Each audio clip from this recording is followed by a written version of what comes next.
everyone, you're welcome to another interesting episode of Relationship and High with Yetunde Mabel on Go Joy TV. And you know how we do it. You need to subscribe to our YouTube channel, youtube.com/GoJoyTV, and make sure you're following us on every social media pages. Drop your opinions, your comments. We need to read from you. We need to hear from you. And today, we're talking about something very interesting, that is how to draw a line between business and emotions. You know, there's been this talk in town about you having a secretary, and when you think you're sexually attracted to this person, the best thing to do is to sack the person. Do you think that is cool? So today we want to know if that is what to do, or we have some other things we can put in place to draw a line between business and emotions. And after the break, we'll get to know about this.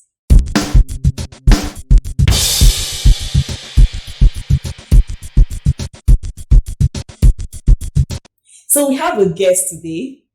We have someone very interesting. Like, he's a tech person. He's a teacher. Are you a teacher? He's a teacher of God's word. And not just that, he has this special likeness for digital. Oh, am I right? Yes, I like digital technology. Yeah. So I want you to introduce yourself like a superstar. Don't let me introduce you in a way that you won't like. Well, my name is Kayode Ajomole, and I work at a studio. Basic focus is on advisory, training and consulting for businesses. And when I'm not doing that, either writing, and I do spoken words a lot. I know, right? I was going to talk about that. You know, the spark. Yeah. We talk about the spark. I like that a lot. Yeah. And also, there is this book that I read, your book. I really need you to tell you about it. You know, there was this way that you were able to balance almost everything in there. And I was like, wow, it takes someone that can really think to write a book called Think. Yeah. Think was probably my collection of thoughts about certain areas of life that I think that people should really begin to ask questions, particularly about religion, about politics, about freedom, about relationship. And in that book, there are no answers in that book. There are just questions. I feel that if you can ask correct questions fast enough, you can get quick answers. And progress will, in a manner, be able to occur to you beyond assumptions. Right. That's what Think is all about. Okay. So, you know, we're taking a part of those things you just mentioned right now. That's what we're going to be talking about, relationship. Mm-hmm. And, you know, when we talk about relationship, it's not just the marital relationship, friendship. We have so many things. Yeah. And now we see that most often we have emotions coming in between business.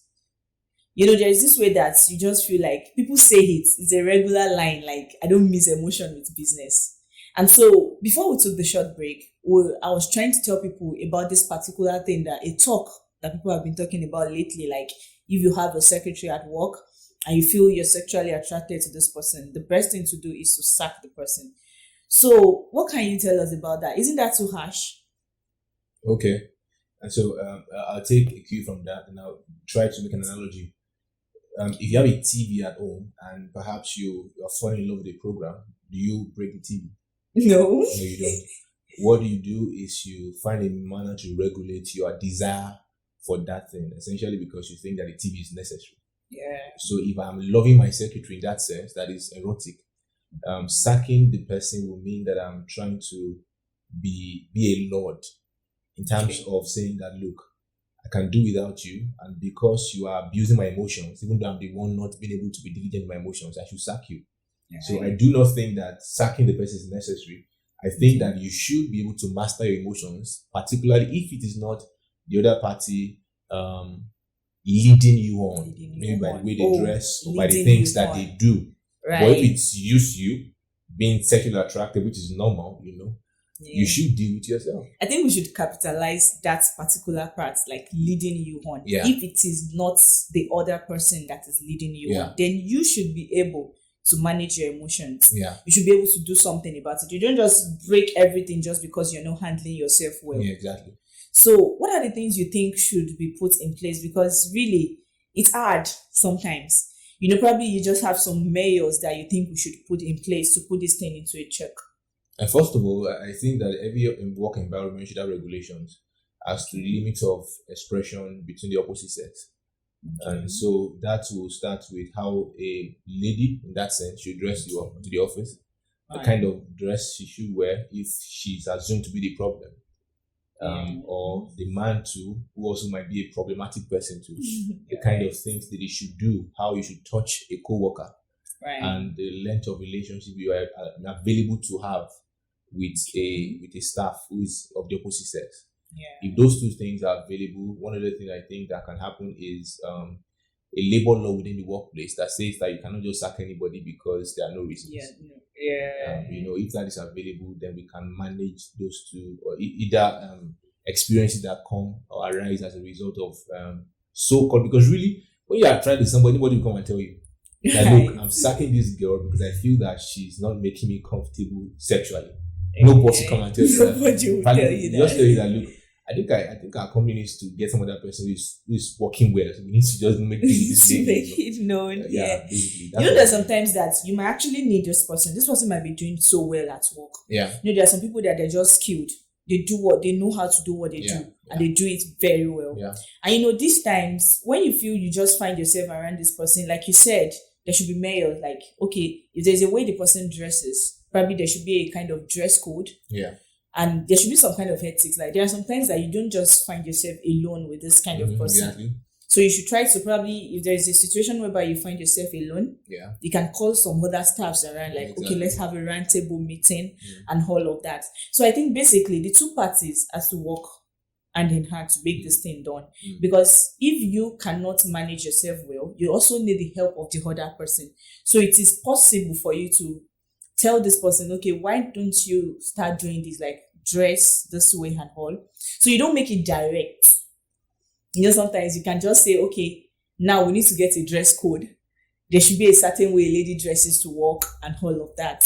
But even at that, there are still sometimes that... I think, let me just cut you there. I think that basically, emotions are superior to sometimes ethics.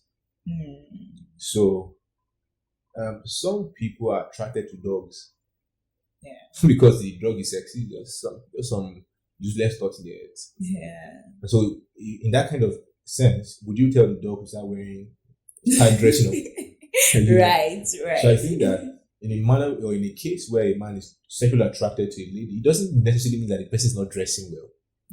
It could be because you could talk to yourself every day. You see yourself every day. You are the only person in the same office, in the same space, and you talk every day. So emotions grow. All right. So even if you now say that let's have a dress code, it doesn't mean that will kill the emotion. Right. So it might just regulate what you see in terms of getting you sexually aroused, but you being able to control your emotions will have to not just be will not be dependent on external stimulus. You have to be able to, do it yourself. To tell yourself, look, I am not going to feel this way about this person. And there will be some pragmatic decisions you have to take in terms of, look, I'm not going to stay this long with this person.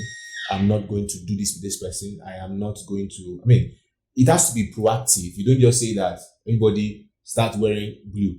Everybody no trousers. Everybody long skirt. That doesn't stop your emotions. Right.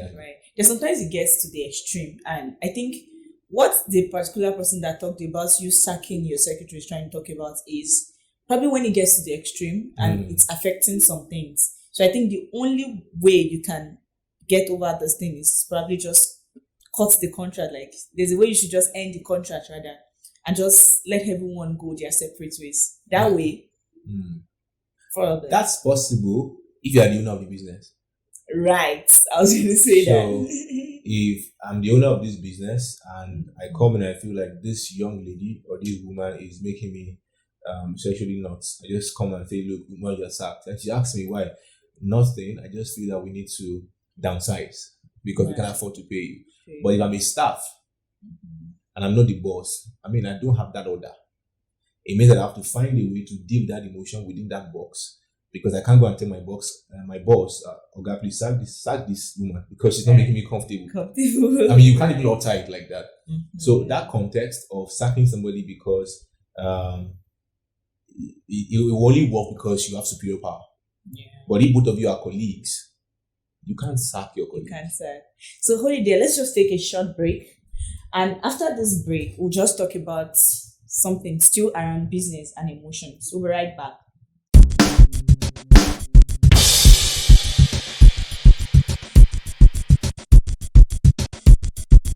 So you're welcome back. And this time around, we're talking about when you have someone that you're connected with at work.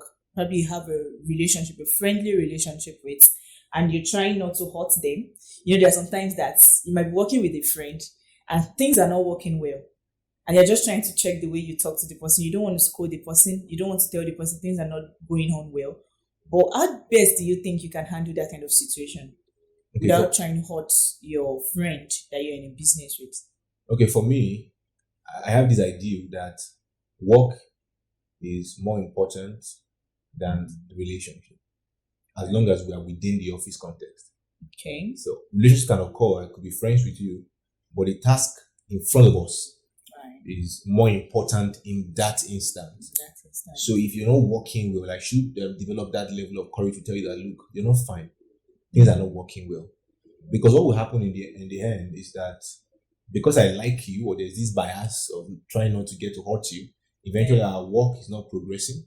We're still friends, but we're not making progress. Yeah. But the truth is, we must be able to look at ourselves in the faces without hurting ourselves with some dismal words. So would you advise that friends shouldn't even do business together in the first place? I mean, the best partner you can have should be your friend. too. Should be your friend, really. You know, And people talk about this husband and wife having a business together. Do you think that can really try? But me, I feel yeah, it's yeah. not bad. I mean, it's working. I mean, there are companies, particularly in Nigeria, that husband and wife. I mean, there's one event outfit that is run by husband and wife in Lagos, and they're really, really doing some great numbers. So I think it's just both parties understanding that this is business, Yeah. and the man who's not going to come and say, "I'm the man of this house." Right. So You they know, set you're not the man of this boundaries. You know, that's your house. Right, You have to understand that right. context. Work is different from ours, Yeah, from exactly. family. And so thank you very much for today. Really, Awesome. I want to say so many things, but time won't permit us. So I hope we'll still have you again some other time to just talk more about these things. Yeah, it's an And so honor. we've been able to establish some facts like if you're working with someone at work, sometimes breaking the TV doesn't stop you from watching. Does that even help? You can put it on your phone. You can do it on your Yes, phone. on your So I think what you have to do is just try to manage your own emotions yourself. And at the same time, if there are some things that you think it's causing those things, you can try to address it generally at work. And there's some situations whereby you won't even be able to sack the person directly, probably because it's not even your business. So you need to know how to, even yourself, handle your own emotions. And working with your friend is really good. You should be able to differentiate between work and relationship. We are friends, fine. Then this is work. So you should be able to differentiate between these two things. And no, guys, I know you still have a lot of things. Most of you feel like, no, you're not saying something or we have something to say. That is why we have our YouTube page. That's why we have our comment section. So I want you to go there, drop your comments, your opinions, tell us what you think. How best do you think we can draw a line? But right now, we've been able to establish like two. Okay, make sure you set some boundaries and know that you have to manage it yourself too. You have a position or you have a role to play. And so, guys, I hope you're still following us on our social media pages. I want you to follow our YouTube page too always and check our videos, hit the post notification icon. Thank you very much for today's episode, for staying with us and for listening and viewing. If there are things like that. Okay, so see you again. I remain your girl, Yetunde Yetunde. Mabel. Thank you.